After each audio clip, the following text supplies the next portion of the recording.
ଆଜ୍ଞା ମୋ ନାଁ ଶିବାନନ୍ଦ ଗୌଡ଼, ଗ୍ରାମ ଅନ୍ତରପଡ଼ା।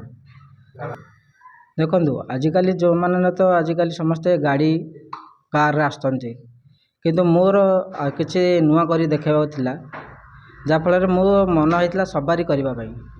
ଯେହେତୁ ଆମର ବାପା ଜେଜେବାପା ସେମାନେ ଆସୁଛନ୍ତି ସବାରିରେ ବାହାରିଛନ୍ତି, ତ ମୁଁ ସବାରି ପାଇଁ ବହୁତ ଚେଷ୍ଟା କରିଥିଲି। ସବାରି ହେଇପାରିଲାନି। ଯେଉଁମାନେ ସବାରି ଆଣୁଛନ୍ତି ସେମାନେ କହିଲେ ନାହିଁ ଆମର କୂଳରେ ମନା ଅଛି, ଆଉ ଆମକୁ ଫାଇନ୍ ପଡ଼ିବ, ଆମେ ନେଇପାରିବୁନୁ। ତ ମନ ଦୁଃଖ ହେଇଥିଲା। କିନ୍ତୁ ଆମ ଗାଁର ବୃଦ୍ଧ ଲୋକଙ୍କୁ ପଚାରିଲି, ଜଣେ ଥିଲେ ଆମ ପିଇସା ହେବେ ପୁରସ୍ତମ ଭୋଳ ବୋଲି, ସିଏ ଆମକୁ ତାଙ୍କ ଶଗଡ଼ ଥିଲା, ସିଏ କହିଲା ତୁ ଟେନସନ୍ ନେନା, ମୁଁ ତୋର କାମ କରିଦେବି, ଆଉ ମୋ ଥ୍ରୋରୁ ଯେତିକି ଚେଷ୍ଟା କରିବି ମୁଁ ବେଷ୍ଟ କରିବାକୁ ଦେବି କହିକି ତାଙ୍କେ ନିଜେ ନେଇକରି କରିଥିଲେ। ଶଗଡ଼ ତାଙ୍କ ନିଜ ଶଗଡ଼ ହିଁ ସଜେଇଥିଲେ। ଆଉ ମୋର ଗୋଟେ ବ୍ରଜକିଶୋର ସ୍ୱାଇଁ ବୋଲି ସେ ସାଙ୍ଗ ବି ଡେକୋରେସନ୍ କରିଦେଇଥିଲେ ଶଗଡ଼ଟାକୁ କରିକିରି ଆଣିଥିଲେ। ତ ମୋତେ ବହୁତ ଖୁସି ଲାଗିଲା ଯେ ମୁଁ ଜାଣିନଥିଲି ଏତେ ଲୋକ ମୋତେ ପ୍ରଶଂସା ମିଳିବ ବୋଲି।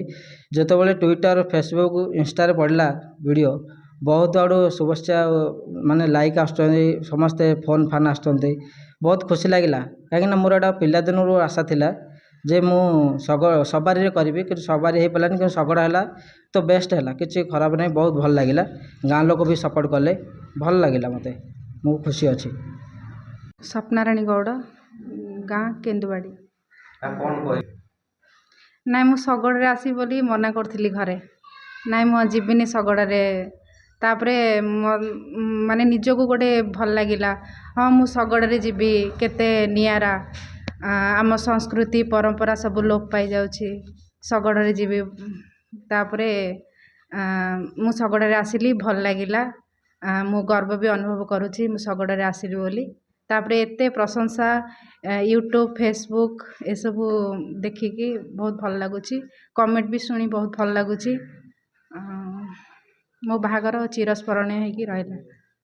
ମୋର ମେସେଜ ରହିବ, ଆସନ୍ତା ପିଢ଼ି ଯେଉଁ ଆସୁଛି, ଏଇ ଆମ ପରମ୍ପରା ସବୁ ଲୋପ ପାଇଯାଉଛି, ଏସବୁ ନୀତି ନିୟମ ସଂସ୍କୃତି ଆମର ବଜାୟ ରହୁ, ମୋର ଏତିକି ଅନୁରୋଧ।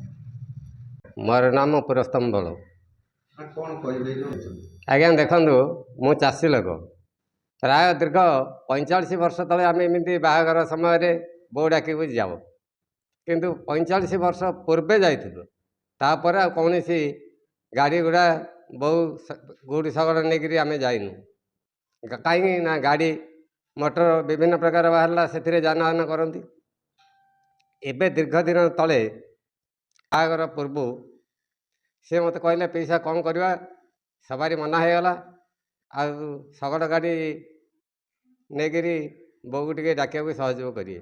ମୁଁ କହିଲି ଠିକ୍ ଅଛି ଆଜ୍ଞା ବାବୁ, ତୁ ଏଥିପାଇଁ ଚିନ୍ତା କରନା, ଶଗଡ଼ ଗାଡ଼ି ତ ମୋର ଜୀବିକା ହେଉଛି। ମୁଁ ତ ଦୀର୍ଘ 45 ବର୍ଷ ହେଲା ଚାଷ କରିକି ମୋର ଏଇ ଚାଷ ଉପରେ ଧାନ, ଖତ ଏମିତି ବିଭିନ୍ନ ପ୍ରକାର ନେବା ଆଣିବା କରିକି ମୋର ଏଇ ଚାଷକୁ ମୁଁ ବଞ୍ଚେଇକି ରଖିଛି।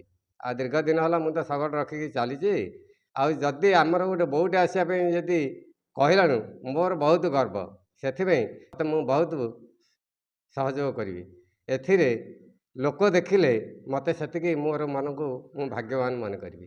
ମୋର ଏଇ ଯେଉଁ ପରମ୍ପରାକୁ ବଞ୍ଚେଇକି ରଖି ଆଜି ପର୍ଯ୍ୟନ୍ତ ମୁଁ ରହିଥିଲି, ଗୋଟେ ସୁଯୋଗ ମିଳିବ, ଏ ହଜାର ହଜାର ଲୋକରେ ମୋତେ ଏତିକି ଗୋଟେ ସମ୍ମାନ ମିଳିବ, ସେତିକି ମୋତେ ଯଥେଷ୍ଟ।